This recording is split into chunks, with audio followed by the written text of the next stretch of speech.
Hello students कैसे हैं आप। आशा है आप सब सुरक्षित होंगे और अच्छे से होंगे। सो स्टूडेंट्स, आप आज जो है आज कोई भी अभी जो अपना टॉपिक है उसे शुरू करने से पहले स्टूडेंट्स मैं आपसे पूछती हूँ कि जो आपके घर में आपके भाई हैं, आप उनकी क्या हो, बहन है ना। भाई और बहन, तो भाई और बहन शब्दों से हमें क्या पता चलता है कि क्या पता चलता है स्टूडेंट्स। भाई कौन है? जी बिल्कुल सही, भाई क्या है? एक लड़का। और बहन कौन है? जी हाँ, बहन है लड़की, है ना। तो हमें क्या पता चल रहा है भाई शब्द से कि वो एक लड़का है, और बहन शब्द से हमें पता चल रहा है कि वो एक बहन है। इसी तरह जैसे आपके मम्मी पापा, है ना, तो मम्मी शब्द से क्या पता चल रहा है कि मम्मी क्या है? एक लड़की है ना, औरत है। और पापा क्या है? पापा शब्द से क्या पता चलता है कि वो एक आदमी है ना, आदमी है, पुरुष है। और मम्मी क्या है? महिला है। ठीक है। इसी तरह से जैसे बिल्ली है, एक कुत्ता है, तो बिल्ली शब्द से हमें क्या पता चल रहा है? बिल्ली शब्द से हमें पता चल रहा है कि वो एक क्या है? स्त्री जाति है, मतलब कि फीमेल है। ठीक है। और जो कुत्ता है उससे हमें पता चल रहा है कि वो पुरुष जाति का है, इसका मतलब कि वो मेल है। तो स्टूडेंट्स, तो ये जो है इस जो जिससे हमें पता चलता है कि ये लड़का है, वो उन शब्दों को हम बोलते हैं पुल्लिंग शब्द। और जिनसे हमें पता चलता है कि ये जिन शब्दों से हमें पता चलता है कि ये लड़की है, उन शब्दों को हम बोलते हैं स्त्रीलिंग। ठीक है। पुल्लिंग और स्त्रीलिंग, जिन शब्दों से लड़का आदमी होने का पता चलता है, ठीक है, उन्हें हम कहते हैं पुल्लिंग। और जिन शब्दों से मम्मी, बहन, स्त्री होने का या महिला होने का पता चलता है, ठीक है, उन्हें कहते हैं स्त्रीलिंग। ठीक है स्टूडेंट्स, तो आज का जो हमारा विषय है वो यही है। आज का हमारा विषय है लिंग। ठीक है स्टूडेंट्स, तो लिंग का मतलब क्या है? जैसे ये पेन है, तो स्टूडेंट्स आप पेन को क्या बोलेंगे कि ये मेरी पेन है? ऐसे तो नहीं बोलते ना, क्या बोलते हैं? ये मेरा पेन है, मेरा पेन है। इससे पता चल रहा है कि ये पुल्लिंग शब्द है, पुल्लिंग। ठीक है, पुल्लिंग मीन्स मैंने क्या बताया था? पुरुष जाति के होने का। यह एक पुल्लिंग शब्द है। और किताब, आप ऐसे बोलते हैं ये मेरा किताब है? नहीं ना, आप बोलते हैं मेरी किताब है। तो मेरी शब्द से हमें पता चलता है कि जो ये किताब है ये स्त्रीलिंग है। स्त्रीलिंग, स्त्री जाति के शब्द का बोध हो रहा है इससे। ठीक है। जैसे पेन शब्द से पुरुष जाति का बोध हो रहा है, तो जो किताब शब्द है उससे स्त्री जाति का बोध होता है। तो इसी तरह से स्टूडेंट्स यहाँ पर देखिए, ये पेंसिल है, ये पेंसिल है और ये रबड़ है। तो आप क्या बोलते हैं? ये मेरी पेंसिल है ना, और ये मेरा रबड़ है। मेरी, मेरा।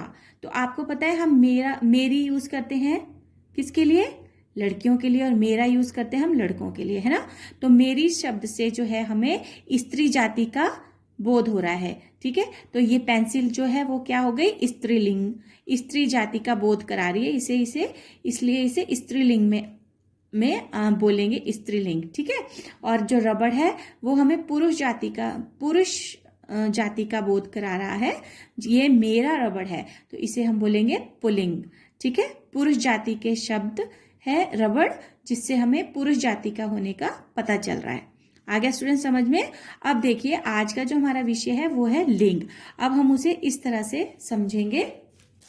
देखिए स्टूडेंट्स, यहाँ पर एक आपको पैराग्राफ दिख रहा है, इसमें है अक्षत, और आज का हमारा टॉपिक है लिंग, जिसे इंग्लिश में कहते हैं जेंडर।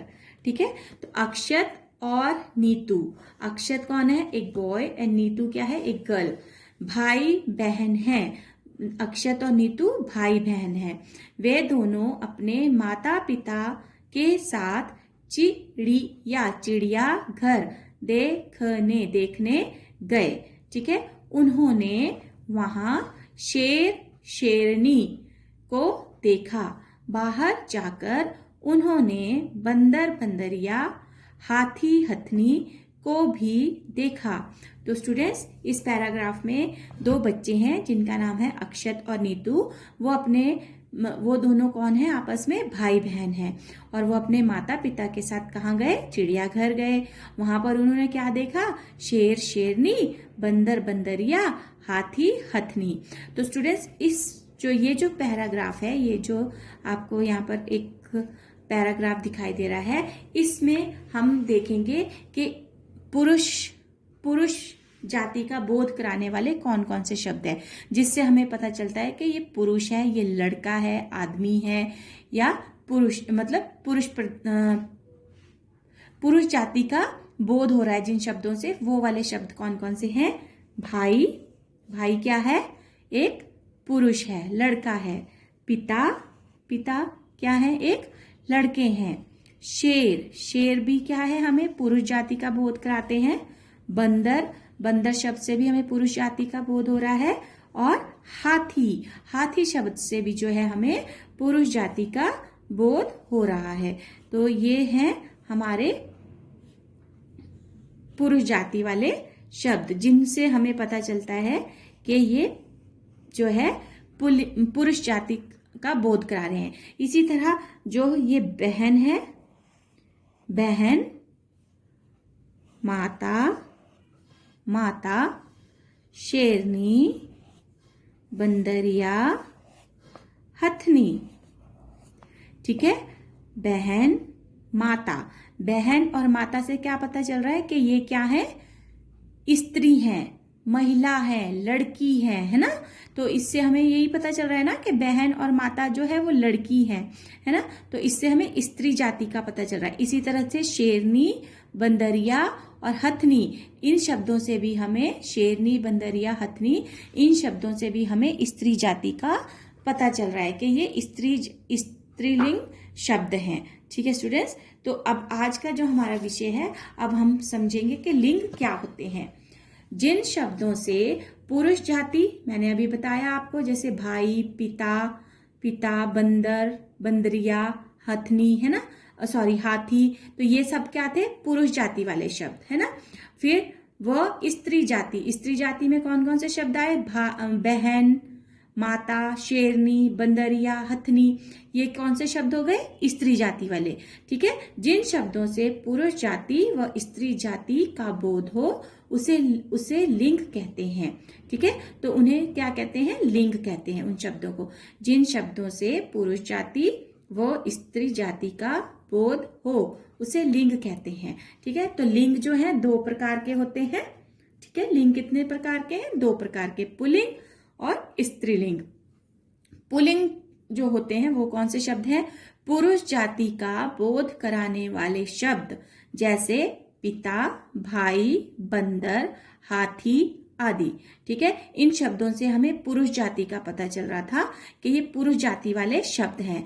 ठीक है, पिता, भाई, बंदर, हाथी आदि। ठीक है, और स्त्रीलिंग में क्या है? स्त्री जाति का बोध कराने वाले शब्द, जैसे माता, बहन, बंदरिया, हथनी आदि। ठीक है, तो पैराग्राफ में जो स्त्री जाति का हमें बोध करा रहे थे वो शब्द थे माता, बहन, बंदरिया, हथनी आदि। तो स्टूडेंट्स, आशा है कि आपको समझ में आ गया होगा कि लिंग वे शब्द होते हैं जिनसे हमें पुरुष जाति या स्त्री जाति का बोध होता है। ठीक है, और लिंग जो है वो दो प्रकार के हैं, पुल्लिंग और स्त्रीलिंग। जो पुरुष जाति का बोध कराते हैं उन शब्दों को पुल्लिंग कहते हैं, और जो स्त्री जाति का बोध कराते हैं उन्हें स्त्रीलिंग कहते हैं। ठीक है स्टूडेंट्स, तो अब जो है स्टूडेंट्स हम देखेंगे कि लिंग की पहचान हम सर्वनाम की सहायता से भी कर सकते हैं। जैसे यहाँ पर है मेरा, मेरी, तो अब यहाँ पर मैं दो शब्द लिख रही हूँ, किताब और बैग। अगर आप किताब के लिए प्रयोग करेंगे तो आप क्या बोलेंगे? किताब मेरा है या किताब मेरी है? तो आप क्या कहेंगे? किताब, जी हाँ, किताब मेरी है। तो हम यहां पर लिखेंगे किताब मेरी है। तो इससे हमें पता चल रहा है जो किताब है वो स्त्रीलिंग है, मतलब स्त्री जाति का बोध करा रहा है। किताब मेरी है, मेरी हम स्त्रियों के लिए यूज करते हैं, तो किताब मेरी है, इसका मतलब किताब जो है वो स्त्रीलिंग शब्द है। ठीक है। इसी तरह बैग, आप क्या बोलेंगे, बैग मेरी है या बैग मेरा है? क्या कहेंगे आप? बैग मेरा है ना? बैग मेरा है। तो मेरा शब्द जो है वो पुरुष जाति के लिए प्रयोग होता है, तो बैग शब्द भी क्या हुआ, पुल्लिंग शब्द हुआ। बैग जो है वो एक पुल्लिंग शब्द हुआ। ठीक है। अब जैसे फ्रॉक मेरा है या फ्रॉक मेरी है? जी हाँ, फ्रॉक मेरी है, फ्रॉक मेरी है। यानी कि स्टूडेंट्स, फ्रॉक जो है वो स्त्रीलिंग शब्द का बोध करा रही है, तो फ्रॉक एक स्त्रीलिंग शब्द है। ठीक है। इसी तरह से जूता मेरी है या जूता मेरा है? जी हाँ, जूता मेरा है। इसका मतलब जो जूता है वो क्या है, पुल्लिंग शब्द है, पुरुष जाति का बोध करा रहा है। अगर इस जूते को लड़कियां पहनेंगी तब भी वो यही बोलेंगी कि जूता मेरा है, अगर लड़के पहनेंगे तब भी वो यही बोलेंगे कि जूता मेरा है।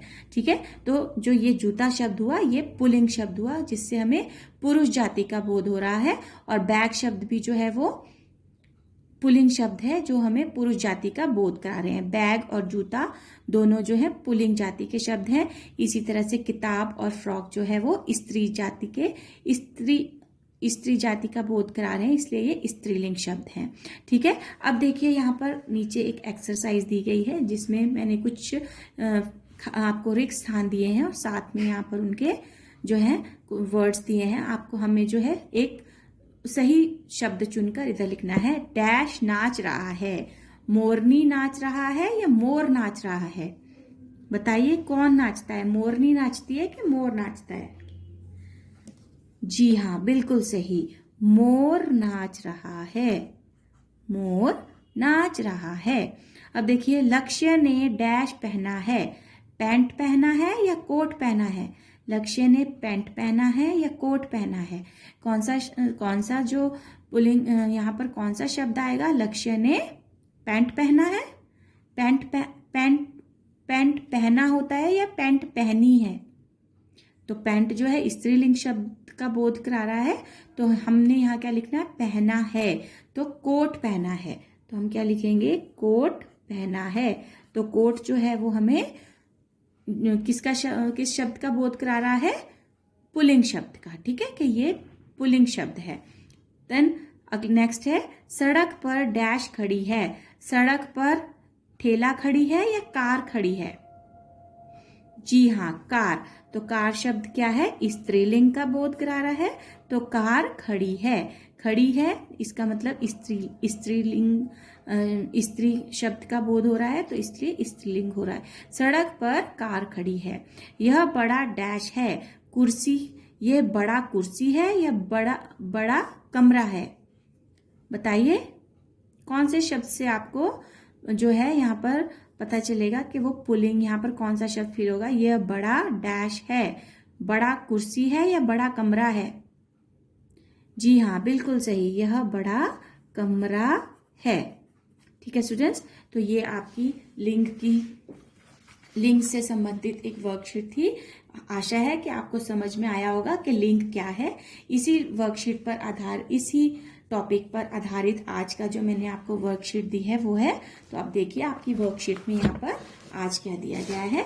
आपकी वर्कशीट में यहाँ पर मैंने दिया है वो ये है कि आपका ये आपकी शनिवार की वर्कशीट है। वैसे शनिवार को आपकी साइंस की वर्कशीट आती है, लेकिन साइंस का आपका सिलेबस पूरा हो गया है। हिंदी का कुछ सिलेबस आपका शेष है, इसलिए मैंने आज भी आपको हिंदी की वर्कशीट दी है। ठीक है, तो लिंग किसे कहते हैं? जिन शब्दों से पुरुष जाति या स्त्री जाति का बोध हो उसे लिंग कहते हैं।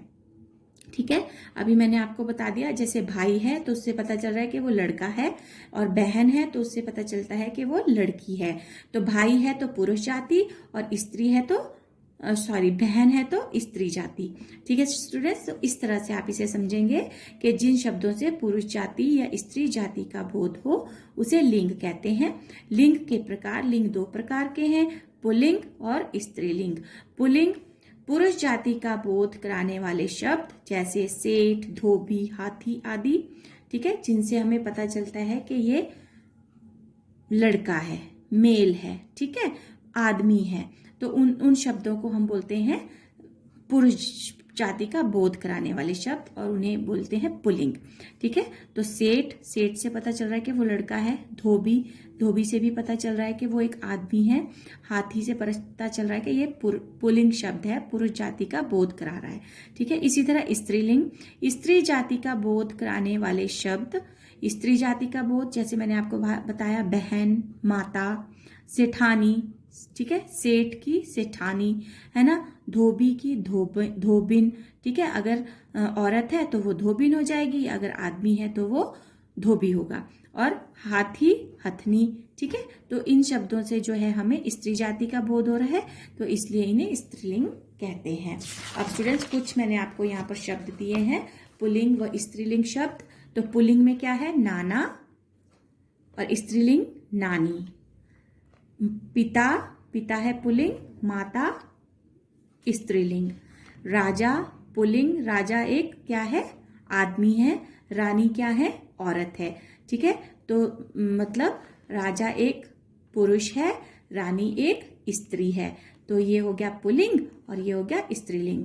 गायक, गायक एक क्या है, पुरुष, और गायिका क्या है, एक स्त्री, तो ये हो गया, गायक हो गया पुल्लिंग और गायिका होगी स्त्रीलिंग। ठीक है, बालक क्या है, एक पुरुष प्रधान, पुरुष जाति का बोध करा रहा है, बालिका हमें स्त्री जाति का बोध करा रही है। बालक, बालिका। हाथी, हथनी। मोर, मोर पुरुष जाति का बोध कराता है और मोरनी स्त्री जाति का बोध कराती है। आदमी, आदमी आपको मैंने बताया कि पुरुष जाति का बोध कराते हैं और औरत स्त्री जाति का बोध करा रही है, तो आदमी, औरत। बैल पुरुष जाति का बोध कराएगा और गाय शब्द जो है वो स्त्री जाति का बोध कराएगा। पुत्र, पुत्र एक पुरुष जाति का बोध कराता है और पुत्री भी, पुत्री स्त्री जाति का बोध करा रही है। ठीक है, तो पुत्र, पुत्री। अब एक बार हम इनको रिवाइज करते हैं। ये पुल्लिंग शब्द हैं इस तरफ, जिनसे हमें पुरुष जाति का बोध होता है, और इस तरफ स्त्रीलिंग शब्द हैं जिनसे हमें स्त्री जाति के शब्दों का बोध होता है। नाना, नानी, पिता, माता, राजा, रानी, गायक, गायिका, बालक, बालिका, हाथी, हथिनी, मोर, मोरनी, आदमी, औरत, बैल, गाय, पुत्र, पुत्री। ठीक है स्टूडेंट्स, तो इस वर्कशीट को आप अपनी नोटबुक में करेंगे। ठीक है, और याद करेंगे कि स्त्रीलिंग शब्द क्या होते हैं और पुल्लिंग शब्द क्या होते हैं। ठीक है, और किन शब्दों से हमें इस पुल्लिंग पुरुष जाति का बोध हो रहा है और किन शब्दों से हमें स्त्री जाति का बोध हो रहा है। ठीक है, इस वर्कशीट को आप अच्छे से अपनी नोटबुक में करिए और टाइम से इसे सबमिट करिए। ठीक है, और तब तक के लिए घर में रहिए, सुरक्षित रहिए। Thank you and have a nice day.